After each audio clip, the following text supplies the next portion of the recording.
je vous présente un petit peu la distribution d'eau en Wallonie. Donc elle est assurée elle est entièrement publique. Donc on a effectivement cette chance en Wallonie d'avoir une distribution qui est 100% publique, qui l'a toujours été et qui compte bien le rester encore pendant de nombreux siècles, j'espère. Qui est assurée par 48 distributeurs. Ça paraît beaucoup, mais il faut savoir qu'on a eu beaucoup de fusions et une grosse diminution en la matière. Alors, parmi ces 48 distributeurs, il y a 38 communes qui sont ici cartographiées en jaune. Vous voyez, dans certaines régions particulières, donc province du Luxembourg et l'est de la province de Liège, il y a 9 intercommunales. Il y en a de moins en moins, mais il en demeure 9. Et on a un gros opérateur qui est une société publique régionale, qui est la Société Wallonne des Eaux. Pour vous donner un petit peu les parts de marché, on va dire, ces 2/3 des usagers sont desservis par la SWDE, 25% par les intercommunales et 5-6% par les communes. Alors, la mission des distributeurs publics, c'est de desservir à tout le monde et à toute heure de la journée une eau de qualité et en quantité suffisante et aussi à un prix abordable. Et c'est cette relation entre les trois aspects qui n'est pas toujours facile à gérer et vous allez comprendre pourquoi. C'est un secteur qui est public, je l'ai déjà dit, mais qui est fort dans le sens où il est extrêmement régulé par le Parlement et le gouvernement. Ce sont les autorités politiques qui nous donnent nos missions, notamment la SWDE a un contrat de gestion avec le gouvernement wallon. Les décrets et les arrêtés que prennent le Parlement et le gouvernement, ce sont plus de entre 500 et 600 articles de loi qui encadrent la gestion de l'eau en Wallonie. Et aujourd'hui, puisqu'on va beaucoup parler de qualité de l'eau, laissez-moi quand même vous placer un petit peu cet enjeu dans le contexte actuel et les enjeux du secteur de l'eau en Wallonie. On ne parle plus ici du monde, de France ou d'autres pays, on parle bien de chez nous, et les enjeux qui ont été décrits ce matin sont tout à fait d'actualité chez nous. Sans ordre de priorité, bien entendu, ils sont tous au même niveau, mais avec une réelle question sur l'accessibilité de l'eau pour tous. On a un prix de l'eau qui est aujourd'hui à 5,50 € du mètre cube, 550 € pour 100 mètres cubes, et avec une préoccupation sociale qui est assez légitime. Il est impensable que dans un pays riche comme la Wallonie, alors moins riche que la Flandre peut-être, mais quand même riche au niveau européen, au niveau mondial, on puisse encore avoir des personnes qui ne peuvent pas se payer l'eau. Donc il faut absolument garder cet objectif en tête avec une politique de prix qui permette à tout le monde de payer sa facture. On a des enjeux de changement climatique qui sont réels. Je parle d'ailleurs plus de changement climatique, mais de menaces climatiques. Alors certes, on n'a pas connu la sécheresse qu'a connue la France en 2022 ou les incendies qu'on a eus au Canada ou en Grèce par exemple. Néanmoins, on a chaque année des communes qui sont en restriction d'eau dans certaines zones particulières. On a une transition énergétique qui est extrêmement importante, qui doit être réalisée, qui coûte beaucoup d'argent, qui va rapporter certes, mais pour lesquels on doit pouvoir investir aujourd'hui. Il faut vraiment qu'on devienne résilient par rapport à cela. Et on a une réelle pression, quand on cumule les deux, sur les investissements qu'on peut réaliser. C'est-à-dire que, nonobstant le fait qu'on a 40 000 km de canalisation d'eau potable pour alimenter 3,6 millions de personnes, c'est absolument colossal. 40 000 km, pour vous donner un ordre de grandeur, c'est ce qu'on fait le tour de la Terre à l'équateur, et on ne parle pas encore des raccordements, il faudrait rajouter 20 000 km. Tout cela date grosso modo de la fin du XXe siècle. On a eu la chance en Wallonie d'être approvisionné très tôt, beaucoup plus tôt que la Flandre. Et donc finalement ce réseau est vieillissant, ça génère des fuites, ça génère une pression accrue sur la ressource, ça génère énormément de travaux à faire pour lesquels il faut évidemment avoir les investissements nécessaires, et on est dans une politique de prix qui est bloquée, c'est-à-dire qu'on n'a pas de subsides, on doit absolument se rémunérer uniquement sur, entre guillemets, la vente d'eau, donc sur ce qu'on facture aux usagers. Donc on ne peut pas augmenter les prix, que le volume diminue, mais qu'on doit augmenter les investissements, évidemment tout ça devient assez compliqué. On a également des enjeux de protection de la ressource sur lesquels on va abondamment revenir. Alors le contexte aujourd'hui en Wallonie, il n'est pas forcément non plus tout rose. Certes, on a beaucoup d'eau, certes, on a beaucoup d'eau et on est un pays relativement riche, une région relativement riche, mais on a une gestion du territoire qui, je le dis honnêtement, est absolument catastrophique. On a un étalement urbain qui n'a jamais été aussi rapide qu'aujourd'hui, malgré les soi-disant visions en 2050 où on arrêtera de s'étaler, d'artificialiser les sols. On n'a jamais artificialisé autant de terre qu'aujourd'hui, et en plus dans des territoires qui sont aujourd'hui déjà en déséquilibre hydrique, c'est-à-dire c'est ceux qui connaissent les restrictions d'eau chaque été, qui connaissent aujourd'hui le développement et l'étalement urbain le plus important. Les ventes d'eau diminuent, c'est une très bonne nouvelle pour nos aquifères. Par contre, c'est vrai que dans cette politique du coût vérité de l'eau que nous connaissons, ça veut dire aussi que l'argent dont disposent les distributeurs pour investir diminue également. Ça ne veut pas dire qu'il ne faut plus le faire, il faut continuer évidemment la gestion rationnelle de l'eau, mais il faut pouvoir sortir de ce carcan. On a un développement qui est irraisonné à notre sens de l'irrigation, en tout cas qui est extrêmement important, surtout en SB. Donc on n'a pas de chiffres réels en la matière, on a quand même des indications qui vont dans ce sens-là. On n'a jamais vraiment connu l'irrigation en Wallonie, demain on la connaîtra, elle est en pleine explosion. Et ça peut poser des problèmes. On a aussi une explosion de la culture de pommes de terre, ce qui en matière d'irrigation notamment pourra poser des problèmes à l'avenir. On a un développement économique, on a un développement touristique. La Wallonie se développe au niveau industriel, c'est toujours bon à savoir. Mais de nouveau, ce développement est assuré dans les zones qui sont déjà aujourd'hui en problème en matière d'eau. Donc on est en train de créer des problèmes d'approvisionnement en eau de demain, je le dis très clairement, par la politique d'aménagement du territoire. Enfin, last but not least, vous ne rêvez pas d'eau, sauf moi, les gens non plus. Donc il y a une assez mauvaise compréhension des enjeux qui sont liés à l'eau. On a de l'eau, l'eau est pas chère, c'est bon, on peut faire ce qu'on veut. Pas du tout. Il y a beaucoup d'enjeux à la matière. Alors si on vient maintenant sur le sujet, donc voilà, je ne suis pas en train de faire mon Calimero, soyons clairs, c'est un métier qui est passionnant. On a beaucoup de challenges et on va les relever. Mais non, moi, c'est quand même bon de connaître ce contexte. Si on vient maintenant sur la qualité de l'eau potable, qui est évidemment une de nos missions de base, assurer la qualité de l'eau potable, alors on a l'inquiétude fréquente des usagers sur le sujet peut-être le moins pertinent, qui est le calcaire. Alors on a la grande chance d'avoir beaucoup de ressources en eau dans des aquifères calcaires. Alors il n'y a pas de secret, quand on prend l'eau d'une roche calcaire, il y a du calcaire dedans qui se dépose sur les robinets. C'est plus de la moitié des plaintes qu'on a. Grosso modo, l'autre moitié, c'est le prix de l'eau.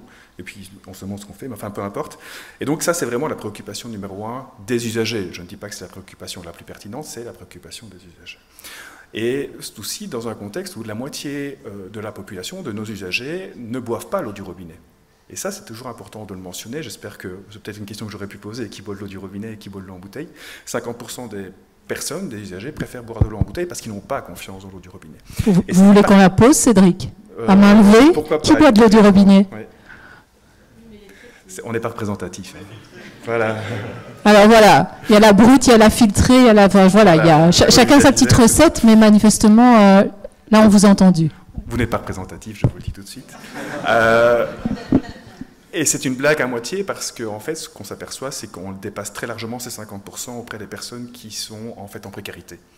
Et ce sont typiquement ce genre de personnes qui n'ont pas confiance dans l'eau du robinet, ils ont peur d'être malades, et ce sont eux qui dépensent de l'argent, à mon sens inutilement, mais on peut avoir des visions différentes, sur l'eau en bouteille, donc diminuant d'autant leur pouvoir d'achat. Donc la qualité de l'eau, c'est aussi quelque chose d'important au niveau social.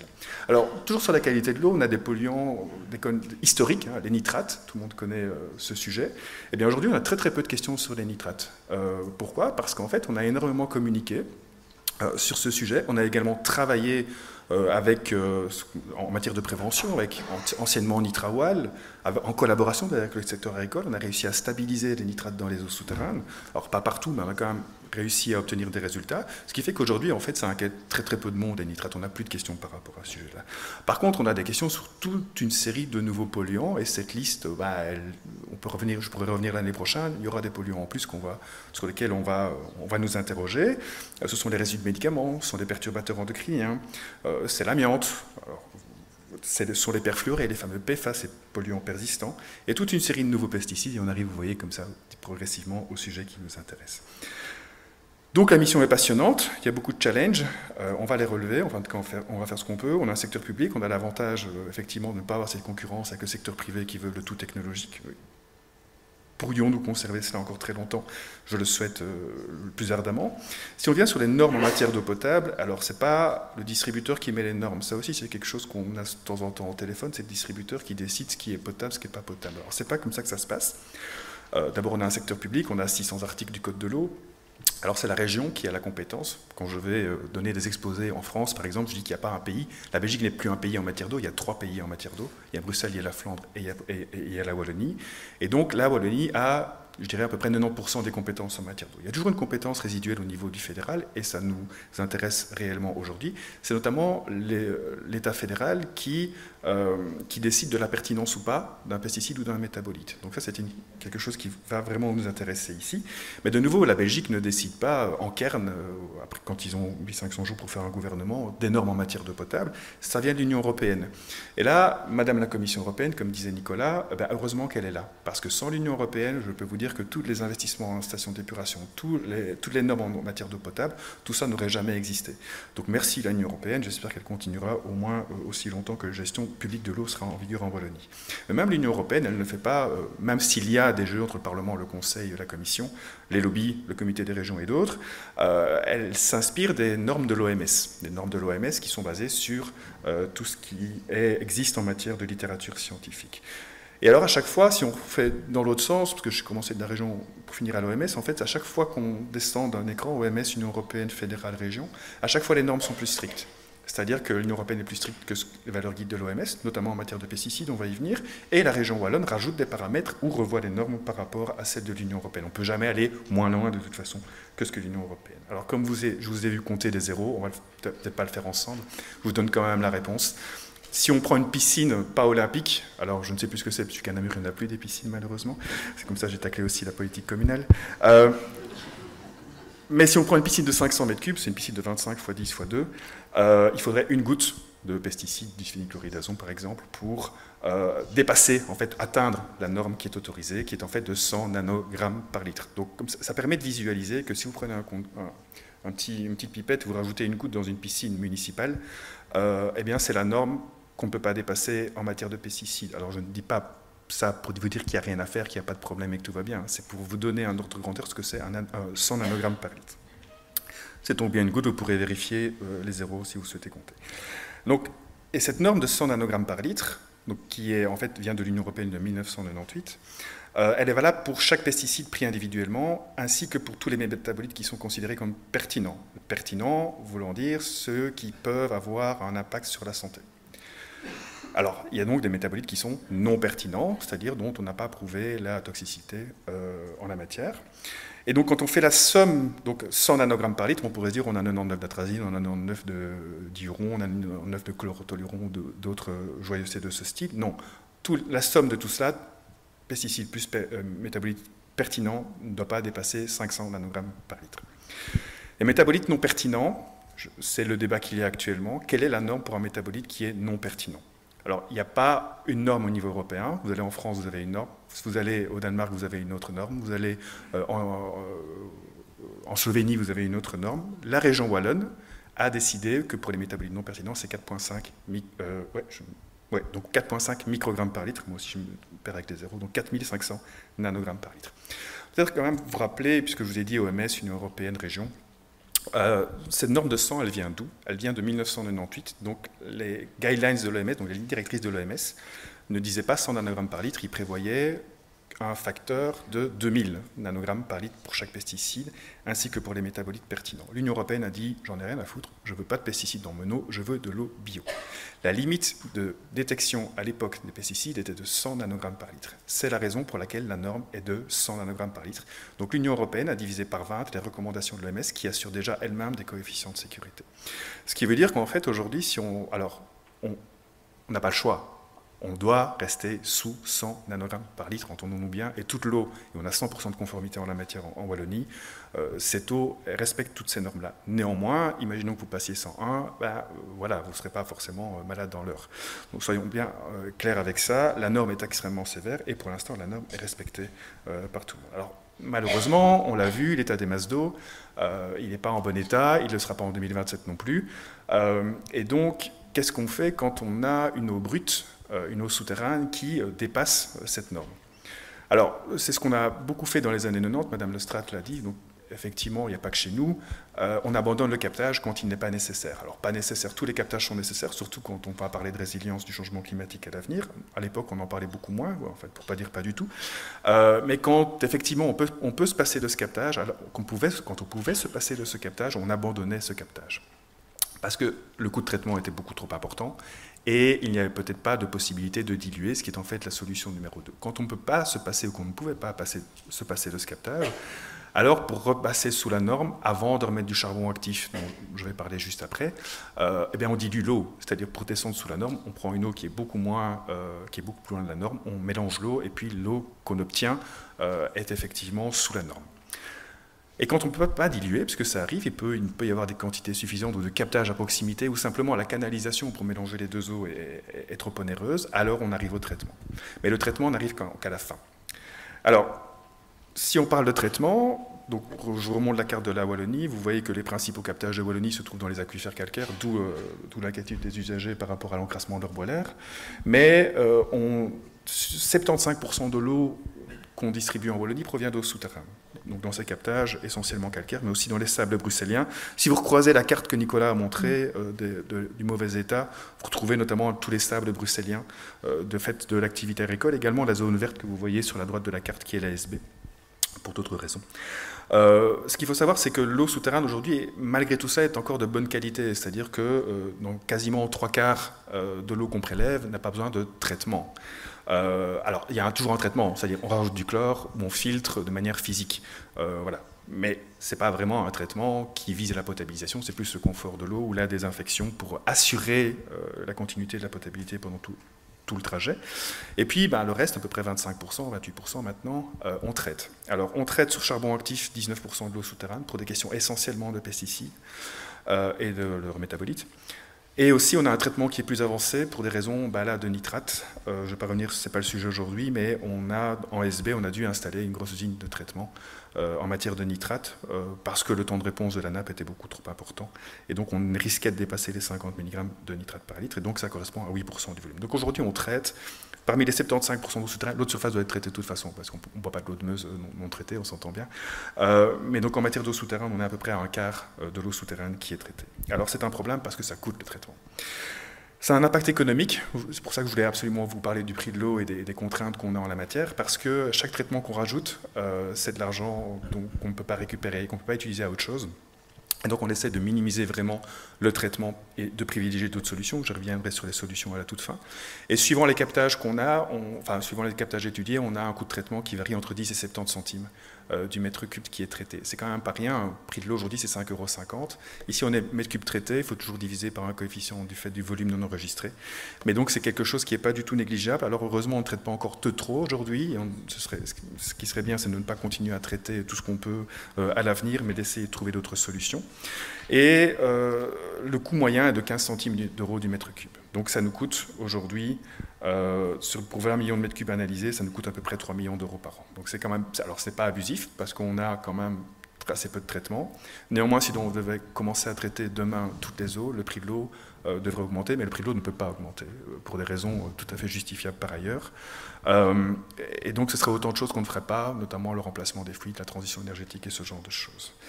Et alors évidemment, tout ça, ce ne sont que le coût de traitement. Ça, il faut ajouter les coûts de laboratoire, les coûts de mise au point des molécules, les coûts de monitoring, qui ne sont pas négligeables non plus, et les coûts de la prévention également.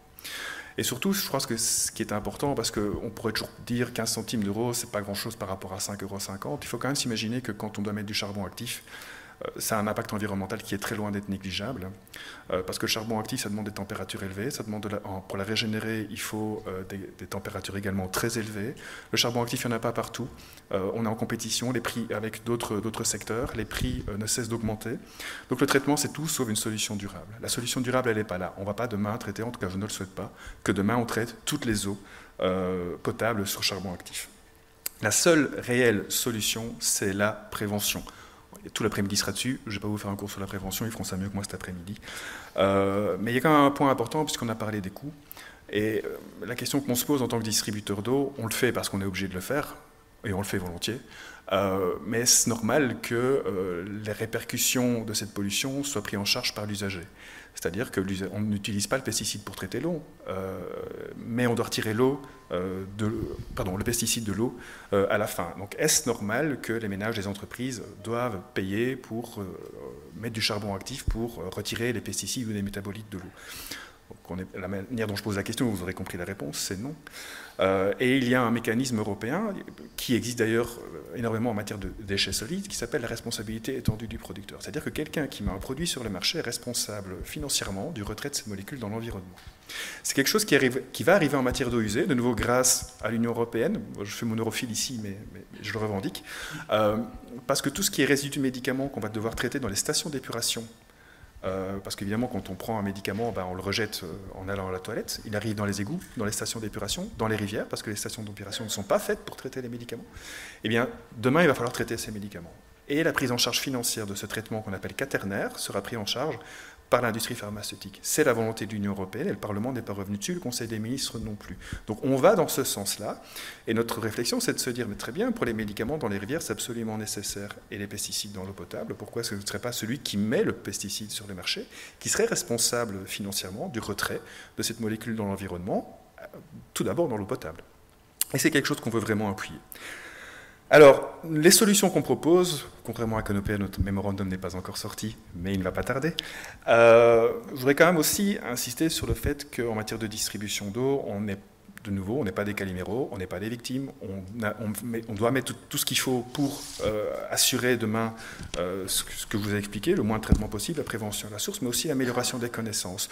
On se rend bien compte, Madame Lestrade l'a dit, qu'on manque de données. Alors en France certainement, en Wallonie également, on manque de données. On manque de données toxicologiques et écotoxicologiques. Ce n'est pas notre job d'être toxicologue et écotoxico. Ça, c'est le job de l'ANSES en France et des autorités régulatrices. Mais on participe volontiers à l'amélioration des connaissances. Qu'est-ce qu'on retrouve comme molécules? On a financé des projets en partie Imhotep, projet Biodien, projet SEMTEP, et d'autres projets d'IADEM. Ce sont des acronymes égyptologistes sur lesquels dont je ne connais plus la définition, mais qui avaient comme objectif d'en connaître plus sur ce qu'on retrouve dans les différents types d'eau.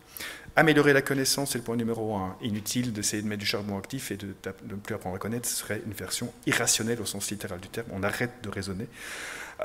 Prévention à la source. Bien avant le retrait des molécules, dans la prévention à la source, je n'intègre pas le retrait des molécules du marché. On a vu, on a des molécules qui sont tirées du marché, 20 ans plus tard, on les retrouve toujours. Quand on retire une molécule du marché, c'est trop tard. La prévention à la source, et c'est ce qui va être expliqué cet après-midi, c'est la base. Le retrait des molécules sur le marché, quand on n'arrive pas à prévenir à la source, c'est souvent déjà trop tard, on a toujours une guerre de retard quand on retire une molécule du marché. Et puis, in fine, si malheureusement on n'a pas réussi à empêcher la pollution, ce qu'il faut, c'est traiter, bien sûr, le moins possible, mais si on doit y arriver, on doit traiter, en faisant payer ceux qui sont responsables de la mise sur le marché de ces produits par la responsabilité étendue du producteur. Ça, c'est notre logique en tant que distributeur d'eau de ce qui devrait se faire pour éviter qu'on doive traiter l'ensemble des eaux souterraines. Voilà, je vous remercie.